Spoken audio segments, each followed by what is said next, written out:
I really don't want to be that guy, but I have to say something about this. DC Comics decided to do a DC Comics round robin. One of these pitches will become the new comic book series, and it's up to you to decide which. Vote for your favorite in the thread below and then you can go visit them. All right, so let's look at this. A March Madness layout. Oh my goodness, they have new pitch ideas. You get to vote on it. It's kind of like crowdfunding.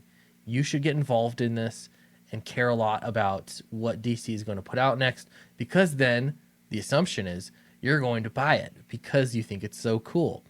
This is like when they had that contest to name a boat. I can't remember who did this. It was years ago, and they allowed it open to the public, and the public decided to name the boat Bodie McBoatface. Do you remember that? At least they followed through with it. To be fair, in this case, there's no option for Bodie McBoatface, but there are some pretty ridiculous things, and so you can vote on these pitches, and you'll find out who the winner is, essentially. So, cursory glance here. They have Green Lantern's Underworld on Fire, Etta Candy, and technically you can go read. At first, I thought there was no pitches. Actually, it was just titles. There are pitches that you can go read and learn a little bit more. The big one, though, is JLQ. That's Justice League Queer. I hope I don't get demonetized for it. I'm just quoting. This is what they said. Versus the Robins. Wait, what is this? So if you scroll down here, they actually have round one. They'll have the different two different pitches. Here they are laid out, and then you get to decide which one. We'll go through them. And what do you think everyone's going to be focused on? Everyone is focused on this one. Let's see. 8 young queer heroes investigate a series of monstrous manifestations around the world and discover that something much more terrifying is coming.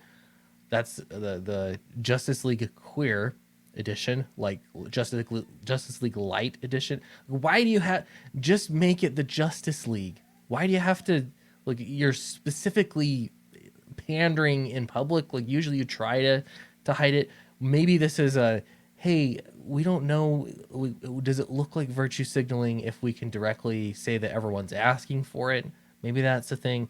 Let's see, Robins. This is the competitor against Justice League Queer. It says a small group meets at Dick Grayson's apartment, but what's brought them here isn't that they're all former sidekicks to Batman.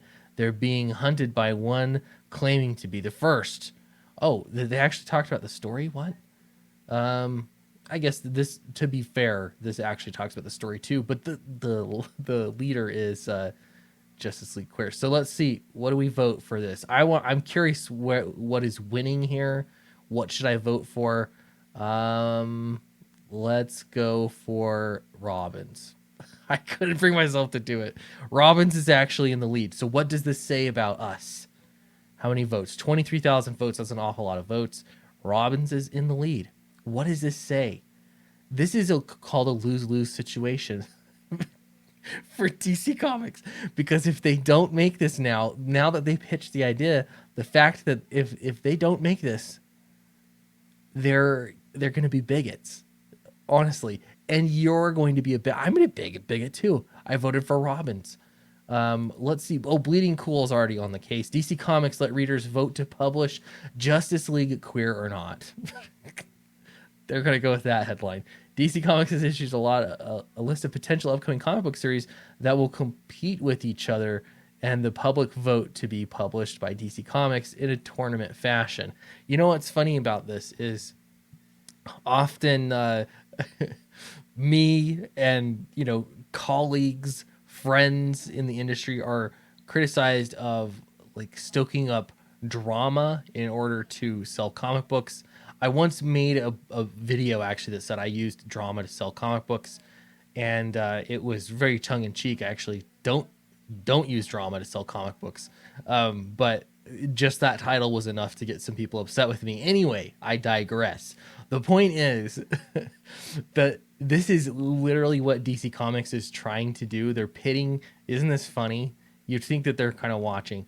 They're pitting campaigns against each other, and they're trying to get your blood boiling so that you'll care about the next book that they're going to publish. How do we publish something that the fans want? Well, rather than look at sales and go with what sells the best, instead they're going to have people vote and they'll put in the winner.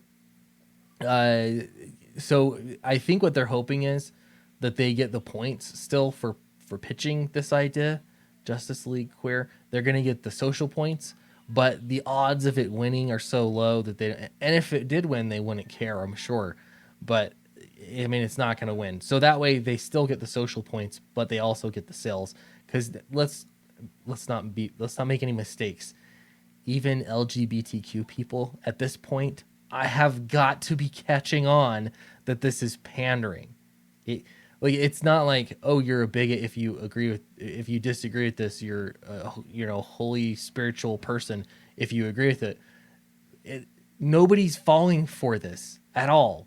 It's silly. It's just virtue signaling. All right, so lots of details. No creative teams yet. That would make a big difference. But if Justice League Queer isn't written by Joe Glass, who has basically been writing that comic for a decade as Pride Month, then why not? Joe says it's not. But whatever the winner, it will be surprised. It will be surprised by the end of the year. How come Rich Johnson can take shots at Joe Glass, but I can't? I mean, I can, but why is this okay? Shouldn't Rich Johnson be a bigot for saying this? Why does he get away with it? Joe Glass should be upset right now. You are the punchline in this. Anyway, so this is how the public perceives it. It doesn't matter what side of the fence you're looking at any of this at. Literally everybody is, nobody's looking at this with like, assuming that you've got, I don't know, maybe you have good intentions, but it's just silly. This really is silly. Anyway, so let me know who you would vote for. Who do you think is going to win this whole thing?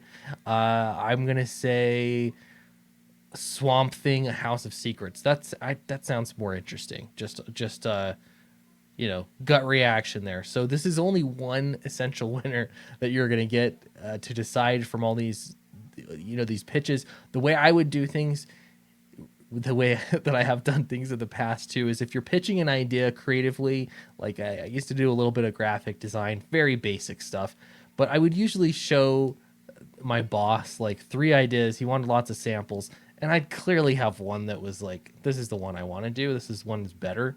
And, you kind of expected that one's going to win. In this case, I have a feeling that they're probably are doing the same thing. Maybe there's some pitches from some various writers, and whoever the writer is that pitched these ideas gets the job, and everyone else is better go crowdfund something. I don't know. Anyway, thanks for watching the video. Appreciate it. Don't forget to check out sweetcomicshop.com so you can get your copies of Downcast, for example, or check out Fatal on Indiegogo. It is one of the best looking comic books you're going to see, and we didn't even have to do any kind of round robin event to get there. So thanks very much, and I'll see you next time.